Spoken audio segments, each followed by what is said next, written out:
বিসমিল্লাহির রহমানির রহিম। আসসালামু আলাইকুম। বাংলাদেশ বেতার, কুমিল্লা। আজ বুধবার 21 শ্রাবণ 1433 বঙ্গাব্দ, 5 আগস্ট 2026 খ্রিস্টাব্দ, 21 সফর 1448 হিজরি। আসসালামু আলাইকুম। বাংলাদেশ বেতার কুমিল্লায় আপনাদের স্বাগত জানাচ্ছি। আজ 5ই আগস্ট আমাদের জাতীয় জীবনের এক ঐতিহাসিক ও অবিস্মরণীয় দিন। 2024 সালের এই দিনে ছাত্র জনতার অভূতপূর্ব ত্যাগ, সাহসিকতা ও বীরত্বের মধ্য দিয়ে অর্জিত হয়েছিল ফ্যাসিবাদ মুক্ত এক নতুন বাংলাদেশ। আজকের এই দিনে আমরা গভীর শ্রদ্ধা ও ভালোবাসায় স্মরণ করছি বৈষম্য বিরোধী আন্দোলনের আত্মদানকারী সকল বীর শহীদদের, যাদের রক্তে রঞ্জিত হয়ে অর্জিত হয়েছে আমাদের এই নতুন স্বাধীনতা।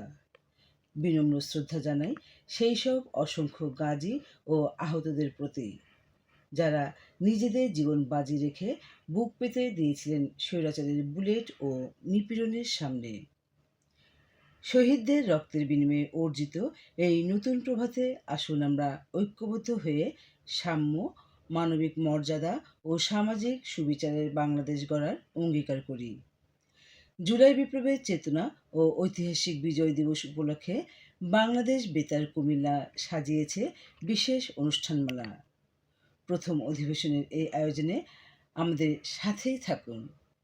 অনুষ্ঠান প্রচারিত হচ্ছে FM 103.6 মেগাহার্টজে। এছাড়াও বাংলাদেশ বেতারের ওয়েবসাইট www.betarbetar.gov.bd ও মোবাইল অ্যাপ বাংলাদেশ বেতারের মাধ্যমে আমাদের অনুষ্ঠান শুনতে পাচ্ছেন। অনুষ্ঠান ঘোষণায় আছি আমি মধুছন্দা বণিক। প্রকৌশল দায়িত্বে রয়েছেন মোহাম্মদ আব্দুল কাদের ও মোহাম্মদ হোসেন। অধিবেশন তত্ত্বাবধানে নাজমা আক্তার। অফিসার ইনচার্জ কাজী মোহাম্মদ নুরুল করিম। সুপ্রিয় শ্রোতা, এখন পবিত্র কোরআন থেকে তেলাওয়াত ও তর্জমা, পবিত্র গীতাপাঠ এবং আবহাওয়া বার্তা রিলে করে শোনানোর জন্য আপনাদের বাংলাদেশ বেতার ঢাকা কেন্দ্রে নিয়ে যাচ্ছি।